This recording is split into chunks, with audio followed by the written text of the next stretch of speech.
La voz de los protagonistas. En Contextos.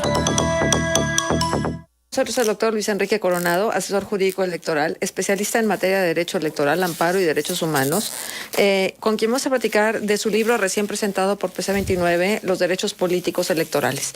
Doctor, muchas gracias por estar con nosotros. Tengo en mis manos el libro, recién lo he abierto, Los derechos políticos electorales en México, marco histórico actual, la segunda edición de este libro.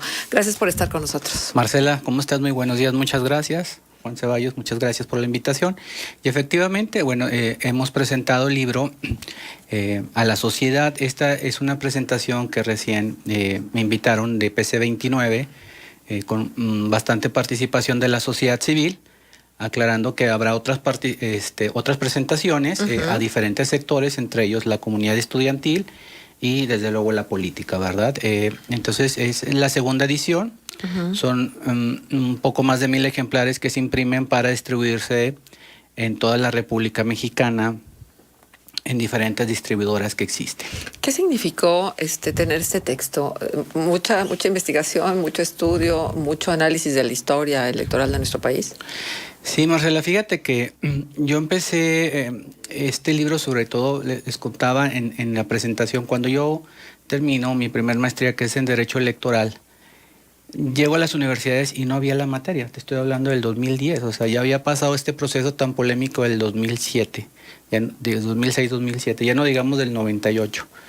Y no existía la materia en la mayoría de las universidades. Como ustedes sabrán, hay muchas universidades que ofertan la carrera de Derecho y no tenían esta materia para empezar.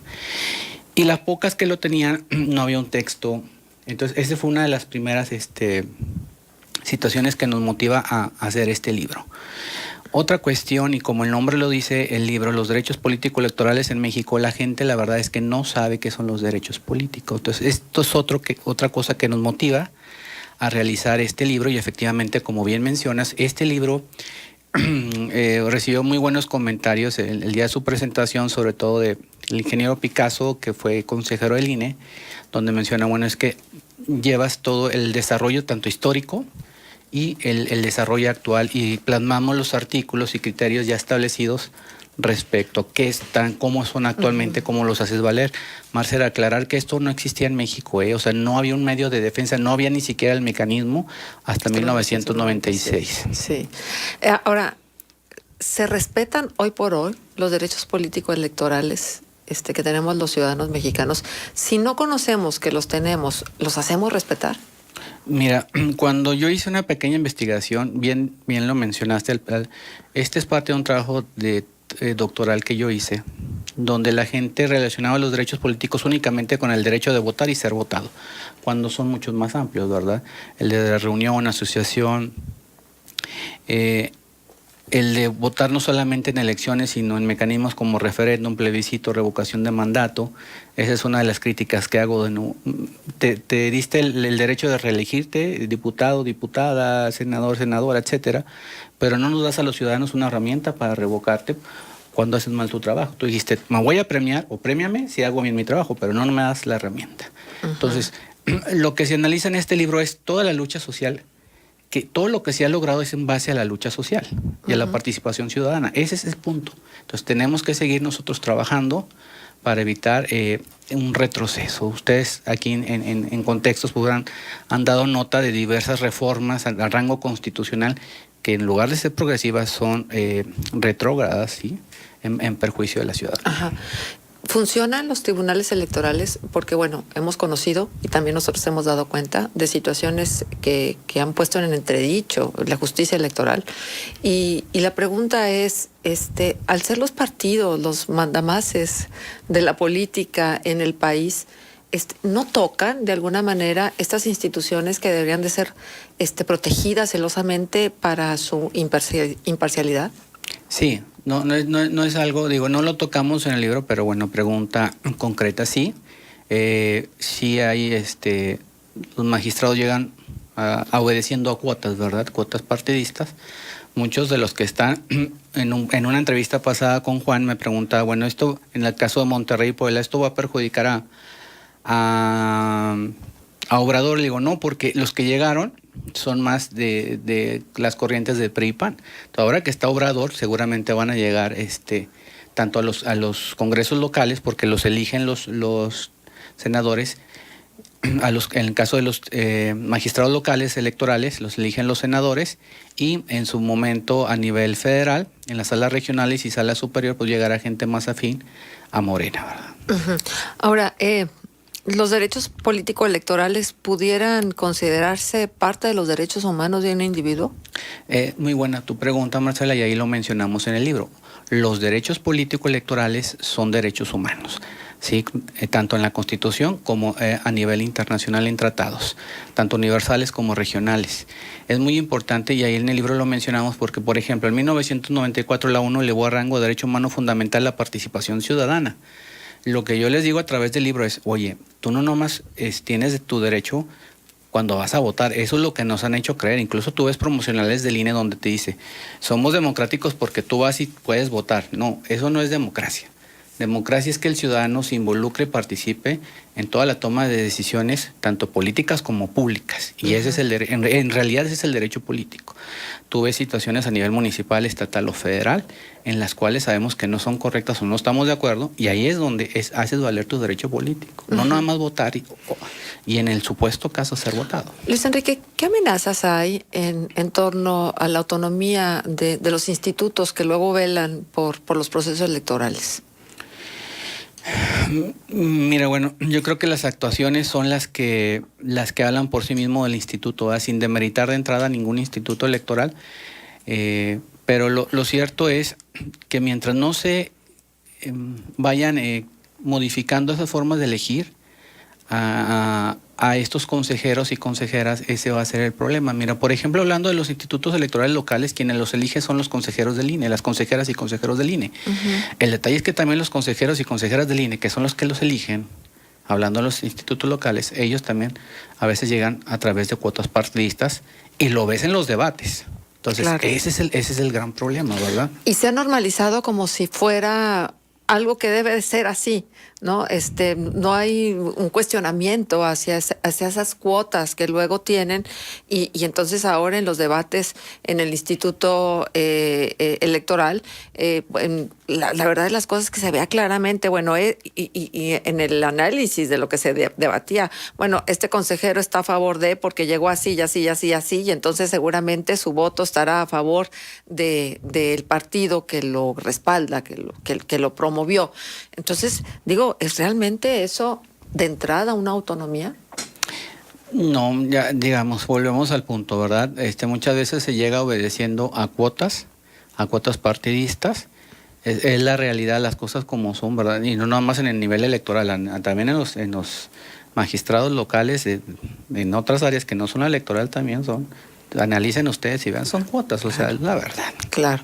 Ahora, los delitos electorales que están perfilados como tales, ¿son todos los que son y están todos los que son, o realmente todavía hay mucho que analizar y reflexionar en materia de delito electoral en el país? Fíjate que cuando hablo de delitos en el libro, porque sí tomo un capítulo brevemente, los menciono, ya hay una ley de delitos electorales, sí, que es la que aplica, porque antes estaban distribuidos en códigos en los estados, ya hay una ley general de delitos electorales.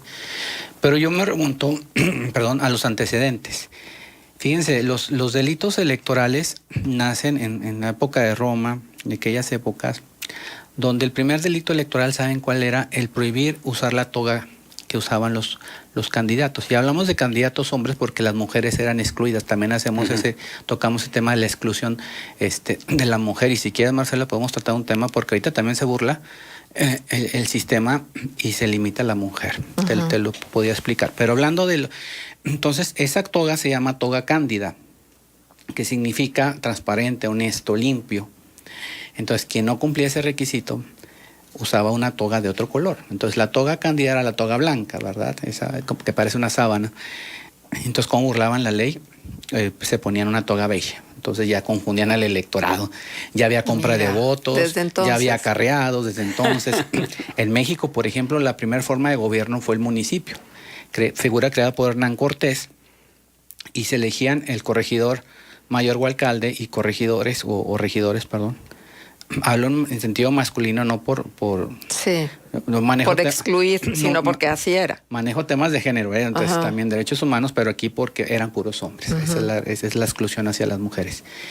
Se elegían el primer domingo después de misa a mano alzada. Y también empezó a haber corrupción aquí en estos, se compraban los puestos de regidores y se creó una ley que puede ser que es la primera ley electoral en México, porque fue la ley del hueco, la prohibición de repetir en el cargo. Entonces fíjense cómo antes del principio antirreeleccionista de don Francisco I. Madero, que es el único que se menciona, sufragio efectivo, no reelección, nosotros teníamos una que se llamaba ley del hueco y que derivó de la corrupción. Entonces al día de hoy tenemos reelección. Claro. Pero no tenemos un mecanismo para decir contrarresto. ¿Sí? Habrá presidentes muy queridos o presidentas, alcaldes, alcaldesas, gobernadoras, gobernadores, pero la realidad es que también hay que tener una figura para poder revocar en un momento dado si hay un mal trabajo. Pues Enrique, ¿quién puede leer tu libro? Digo, porque seguramente entrarás en mucha especialización en la reflexión de algunos temas, pero ¿es asequible, es accesible a las mayorías? Fíjate que en la presentación, y quisiera compartirles, había personas que no eran ni abogados, eran ciudadanos, eran ingenieros. Me decía, oiga, genial. Yo no para todos. Es para todos, sí. Yo tuve la oportunidad de asesorar a los magistrados en Tribunal Electoral Local de Coahuila y después me tocó proyectar algunas sentencias. Y hay un formato, Marcela, que se llama sentencias ciudadanas, en las cuales tú redactas de manera tal que sea entendible para cualquiera. Entonces yo trato de hacer el libro en el mismo sentido, un lenguaje no técnico. Yo cuando hablo con abogados o con magistrados que les he hecho llegar el libro, les digo, este no es un libro técnico, no quieras ver un nivel y citar a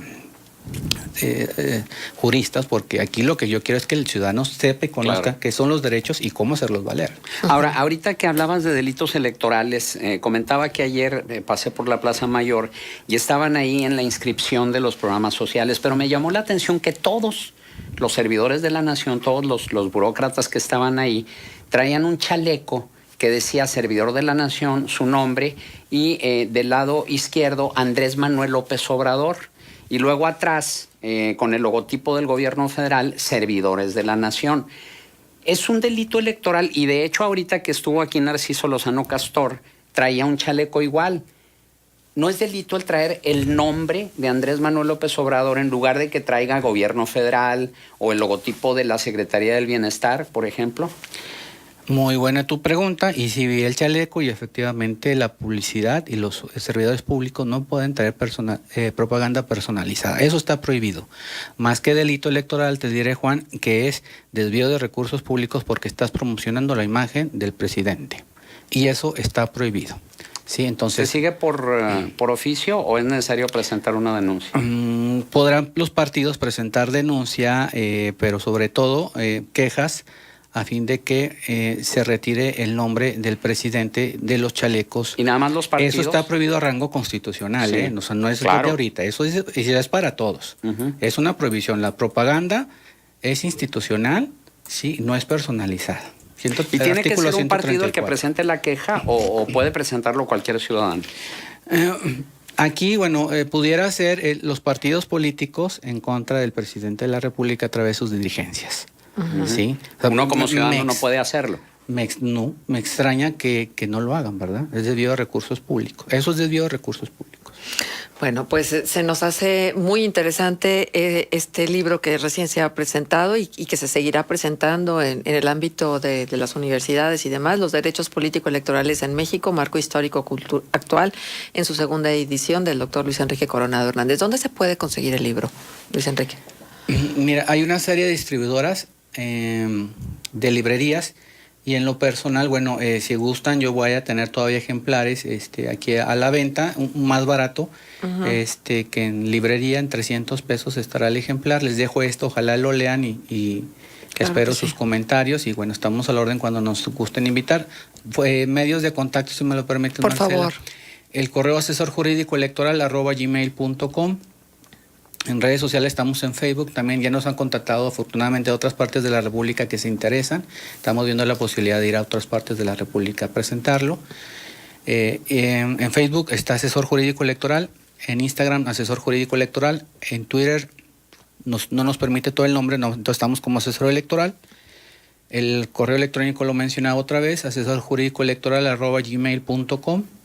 Y en el teléfono 87 17 86 99 88 estamos a la orden. Muchas gracias. 87 87 17 86 86 86. 99 88. Perfecto. Nada más para Sí. concluir, esto que me preguntaban, esta pregunta que me hacía Juan de que si está prohibido, si está prohibido, aclarar, no tenemos nada en contra del, porque, y luego hablas de un partido y dicen, yo no pertenezco a ningún partido, hemos trabajado incluso para Morena también, asesorándolos, pero bueno, sí está prohibido. Pues habrá que asesorarlos también en ese sentido. Muchas gracias, Luis Enrique, por Gracias. estar con nosotros.